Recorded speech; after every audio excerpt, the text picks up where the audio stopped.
वचन क्या था? बड़े भाग मानुष तन पावा, सुर दुर्लभ सब ग्रंथ ही गावा। बड़े भाग्य से यह मनुष्य का शरीर बनता है। लेकिन अब हम लोग इस बात पर विचार करें, जो शरीर बड़े भाग्य से प्राप्त हुआ या परमात्मा की सृष्टि में 84 लाख प्रकार के जो जीव प्राणी हैं, जिसके संबंध में परमात्मा वाणी है कि सब मम प्रिय सब मम उपजाए। इस संपूर्ण सृष्टि में जितने भी जीव प्राणी हैं सब मुझे प्रिय हैं, इसलिए कि मैंने सबको उत्पन्न किया है। लेकिन सब तय अधिक मनुज मोहि भाए, उन समस्त जीव प्राणियों में मनुष्य मुझे विशेष प्यारा है। विशेष प्यारा क्यों है? इसलिए कि जो काम मनुष्य शरीर में रह करके किया जा सकता है, उस काम को दुनिया के किसी भी शरीर में रह करके नहीं किया जा सकता। वह काम कौन सा है? वही काम है ईश्वर की भक्ति। जो नीचे की कड़ी में आप लोग सुने होंगे कि साधन धाम मोक्ष कर द्वारा, पाइन जही परलोक संवारा। सो परत्र दुख पावहि, सिर धुनि धुनि पछताए। काल ही कर्म ही ईश्वर ही मिथ्या दोष। साधन धाम, साधन कहते व्यवस्था का। जैसे यहाँ भी सत्संग में बैठे हैं, ये सारी व्यवस्था है कि बिजली है, चारों तरफ से घेरा है, व्यवस्था है। साधन धाम कहते हैं घर को। यह शरीर जो है, यह शरीर ही साधनों का घर है, व्यवस्था का घर है और मोक्ष का द्वार। और इस शरीर में मोक्ष का द्वार लगा हुआ है, अन्य किसी शरीर में यह नहीं है। आप किसी भी शरीर की तुलना करेंगे तो मनुष्य शरीर में जो व्यवस्था परमात्मा दिए हैं, यह व्यवस्था दुनिया के किसी शरीर में नहीं है। इसलिए हम लोग बड़भागी हैं, क्योंकि हम कौन सा काम कर सकते हैं? ईश्वर की भक्ति। और किसी भी जीव प्राणी से ईश्वर की भक्ति नहीं होती है, भले देवता लोग ही क्यों ना हो। देवताओं को हमारी तरह शरीर है, हम लोगों की तरह शरीर नहीं है। देवता अग्नि प्रधान शरीर वाले होते हैं। अग्नि प्रधान शरीर वाले की देह की परछाई नहीं बनती है।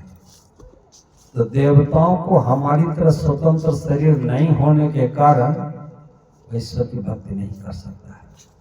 लेकिन देवता हमसे श्रेष्ठ क्यों हैं? वे जो अपने जीवन में पुण्य किए हैं, पुण्य करने के कारण से स्वर्ग लोक में गए। वो ऐसा लोक है जहाँ आज तक बिजली नहीं कटी। हम लोगों तो गांव में बिजली चली जाती है, कभी कभी अंधेरे में रहना होता है। कहता जब से परमात्मा सृष्टि बनाए हैं, स्वर्ग लोक में कभी बिजली नहीं कटी है, सदैव प्रकाश ही प्रकाश रहता है। और वहाँ के देवता लोग बीमार समार पड़ते हैं? नहीं पड़ते। मन में इच्छा उत्पन्न होती है, उन कार्यों की पूर्ति हो जाती है। तो वे सिर्फ धरती पर से पुण्य को भुगतने के लिए ही स्वर्ग लोक में जाते हैं। पुण्य छीन सोई देव, स्वर्ग से नरक में आवे। भर में चारों खानी, पुण्य कही ताही रिझावे। कहते हैं कि वह देवता लोग जब पुण्य समाप्त हो जाता है ना, तब वे फिर धरती पर आते हैं। 84 लाख प्रकार के शरीरों की व्यवस्था जो 4 खानियों में है, अंडज पिंडज उष्म जंकुरज में, इसमें ये भ्रमण करता है।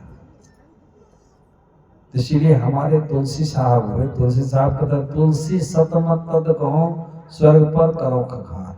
मैं तो वैसे स्वर्ग पर थूक फेंकता हूँ कि जो स्वर्ग का हमको सुख दे करके फिर दुख में धकेल देता है, नरक में भेज देता है।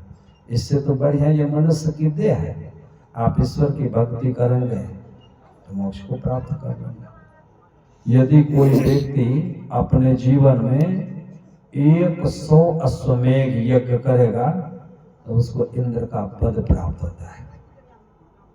यदि कोई व्यक्ति 1000 अश्वमेघ यज्ञ करे तो उसको ब्रह्मा का पद प्राप्त होता है। और 1 अश्वमेघ यज्ञ करेंगे ना महेशपुर ग्राम की जितनी संपत्ति है लगभग खर्च हो जाएगा। सोने की काठी घोड़े पर रखा जाता है, वह घोड़ा जिस होकर के चलता है वह राज्य उसका हो जाता है। तो ऐसा अश्वमेघ यज्ञ 100 करेगा तब इंद्र का पद प्राप्त करेगा। अब पुण्य जब छीन उसका हो जाएगा तो फिर वह अन्य शरीर में जा सकता है, ये होता है। लेकिन अभी जो हम लोग मनुष्य के शरीर में है, भले खाने के लिए हम लोगों को सूखी रोटी ही क्यों न मिले, यदि आप भक्ति करते हैं तो मरने के बाद फिर मनुष्य की देह मिलेगी। ये भक्ति की महिमा है। तो भगवान श्री राम ये हम लोगों को समझाते हैं कि बड़े भाग्य से ये मनुष्य का शरीर मिला है। इस शरीर को प्राप्त करने के लिए यह जीव 84 लाख प्रकार के शरीरों में जो भटका, उसकी अवधि, उसकी आयु अनुमानित की गई तो 2.25 अरब बरस। तो 2.25 अरब बरस यह नहीं है। लोग तो 100 बरस की जिंदगी जीते हैं तो कहते हैं मैं बहुत जिया। अरे तो लोग क्या जिया? तो हम तो उस समय के हैं जिस समय महेशपुर की आबादी बहुत कम थी। और जो आदमी 2.25 अरब बरस तक यह जीव भटका खाएगा दुनिया में तो सुख में रहेगा, उसके जीवन में दुख कष्ट नहीं होता, बहुत कष्ट पीड़ा होती है। नहीं कुछ तो जन्मत मरद दुसह दुख होई, जन्म लेने में मरने में जीव को बहुत दुख होता है, कष्ट पीड़ा होती है। इनसे बचने के लिए यह जो आवागमन का दुख है, इसी से बचने के लिए भगवान श्री राम उपदेश किए अयोध्या के प्रजावासियों को कि सुर दुर्लभ सब ग्रंथ गावा कि देवताओं को भी यह शरीर दुर्लभ है, हम लोगों के लिए भी दुर्लभ है। ऐसी बात है कि शरीर में है तो देखते हैं कितनी आफत है, कब किसकी मृत्यु किस तरह से हो जाएगी पता नहीं। इसीलिए मरने से पहले यदि कोई मनुष्य पहुंचे हुए संत सदगुरु से सदयुक्ति जान करके यदि भक्ति करे तो समझिए कि बहुत बड़े दुख से अपने को छुड़ा लिया। यह नहीं कि सिर्फ दीक्षा ले लिए तो भजन नहीं करेंगे तो ऐसे हो जाएगा, भजन तो करना ही पड़ेगा। हम लोग अभी भी ऐसे कोई व्यक्ति यदि मजदूरी करने के लिए जाए, मजदूरी नहीं करे तो मालिक मजदूरी देंगे, तो बैठ करके अपना समय गवा दिया। वही आदमी यदि बड़े मेहनत से काम को करे तो उसके मेहनत को देख करके मालिक खुश हो जाता है, नहीं ये बड़े मेहनती आदमी है। तो उसी तरह से साधु महात्मा जो होते हैं ये बड़े मेहनती होते हैं। कितनी बड़ी बात कि वे लोग सारी दुनिया को त्याग करके एकमात्र ईश्वर की भक्ति में लग जाते हैं।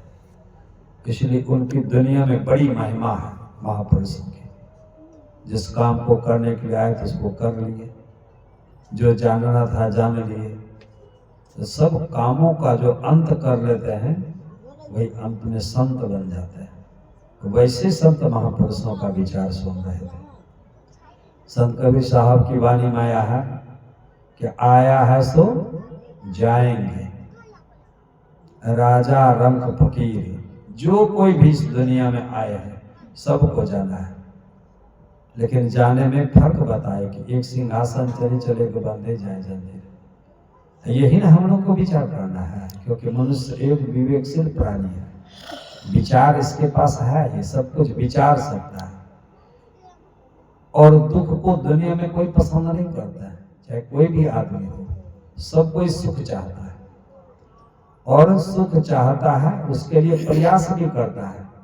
लेकिन सही प्रयास नहीं होने के कारण से हम लोग दुख में पड़े हुए हैं। इसीलिए सुखी होने के लिए कहा महापुरुषों ने कहा। संत कबीर साहब की वाणी में आप लोग सुने होंगे कि नाम सुमर नर बाबरे तेरी शदान दहिया। बाबरे कहते हैं पागल मनुष्य को। हम लोग क्या, हम लोग पागल नहीं है।